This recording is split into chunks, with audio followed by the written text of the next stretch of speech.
Hello everyone, नमस्ते मेरो सम्पूर्ण साथीहरूलाई। साथीहरू यहाँ हामी कालिम्पोङको गोर्खे हाटको नजारा चाहिँ तपाईँलाई हल्का देखाउँदैछु है। म चाहिँ आज सानो कामले कालिम्पोङ आएको थिएँ नि त, अनि आएको बेलामा चाहिँ आज ठिकै बिहिबार, अन्त बिहिबारे हाट पनि यसो हल्का घुम्दिउँ न है भनेर चाहिँ साथीहरूलाई लिएर आएको छु। अनि र अरू चाहिँ वाचिपा खाने भन्दै खोज्दै हिँडिरहेको छ। यहाँ दिदी हुनुहुन्छ, यहाँ मेरो बहिनी रोमा छ, यहाँ बहिनी छ।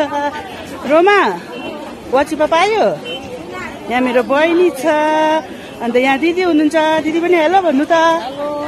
अन्त यहाँ छ मेरो बहिनी। अन्त हामी चाहिँ अब यहाँ आएर चाहिँ वाचिपा खान लागेको, खोज्दा खोज्दा बल्ल पायौँ। अन्त यहाँ छ मेरो बहिनी, त्यहाँ दिदी हुनुहुन्छ, अनि यहाँ पनि बहिनी छ है। अन्त हामी चाहिँ अब वाचिपा बल्ल दोकान भेटायौँ, अर्डर गरिरहेको छौँ। सो खाएर चाहिँ हामी चाहिँ फेरि घरतर्फ लाग्नुपर्ने हुन्छ है। अन्त यस्तै हो, हेर्दै गर्नु होला। हजुरहरूलाई अहिले मुड भयो भने फेरि नेक्स्ट भिडियोमा चाहिँ के देखाउनु मन लाग्यो देखाउने छु। र अब हामी चाहिँ एकदमै भोक लागेको छ, सो खान स्टार्ट गर्ने है। हस्त साथीहरू, bye, thank you for watching.